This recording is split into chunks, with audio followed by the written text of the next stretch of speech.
Hello everyone. இந்த வீடியோவில் நாம் ஃபர்ஸ்ட் பர்சன் ப்ரொனவுன் சிங்குலர் மட்டும் பார்க்கலாம். டெட்டில் இனிமே இது போல் டீப் கொஷின்ஸ் கேட்பாங்க.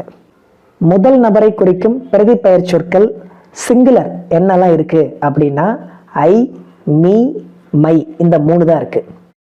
இது எல்லாம் முதல் நபர். இப்போ நான் இருக்கேன்னு வச்சுங்களேன், நான் தான் ஃபர்ஸ்ட் முதல் நபர். நீங்கள் கேட்குறவங்க 2வது நபர். நம்ம 2 பேரும் இல்லாமல் 3ஆவதாக இருக்கிறவங்க 3rd பர்சன். இது உங்களுக்கு தெரியும். இப்போ நான் சொன்ன ஐ, மீ, மை எல்லாம் என்னை மட்டுமே குறிக்கும். பாருங்களேன், ஐனா நான், மீனா எனக்கு, மைனா என்னுடைய. இப்போ இது எல்லாமே என்னை மட்டும் குறிக்குது, முதல் நபரை மட்டும் குறிக்குது. அதனால ஃபர்ஸ்ட் பர்சன் ப்ரொனவுன். ப்ரொனவுன்னா தெரியும் இல்லையா? நேரடியாக பெயரை சொல்லாமல் அவங்களுக்கு பதிலாக இருக்கின்ற வார்த்தைகள் எல்லாம் ப்ரொனவுன். இப்போ இந்த ஐ, மீ, மை எல்லாமே ஒருத்தரை மட்டும்தான் குறிக்குது, சிங்குலரை மட்டும்தான் குறிக்குது. அதனால இது ஃபர்ஸ்ட் பர்சன் ப்ரொனவுன் சிங்குலர். கூடுதலா இன்னொன்னு சொல்றேன். ஐ சப்ஜெக்ட் ப்ரொனவுன், வாக்கியத்தினுடைய முதல்ல தான் இதை பயன்படுத்த முடியும். Me object pronoun. அப்படின்னா என்ன சார்? வாக்கியத்துல வினைச்சொல்லுக்கு அப்புறமா ஆப்ஜெக்டா நம்ம பயன்படுத்துவோம்.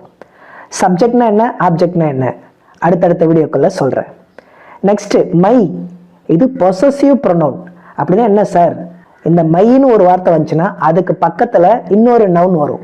இது உடைமை பொருளை குறிப்பதற்கு பயன்படுத்தக்கூடிய ப்ரொனவுன், பொசசிவ் ப்ரொனவுன்.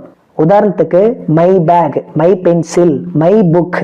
இப்படி என்னுடைய புக்கு, என்னுடைய பேனா, என்னுடைய பென்சில், இப்படி நம்முடைய உடைமை பொருளை குறிப்பதற்கு பயன்படுத்தக்கூடிய ப்ரொனவுன். அதனால்தான் இதுக்கு பேர் பொசசிவ் ப்ரொனவுன்.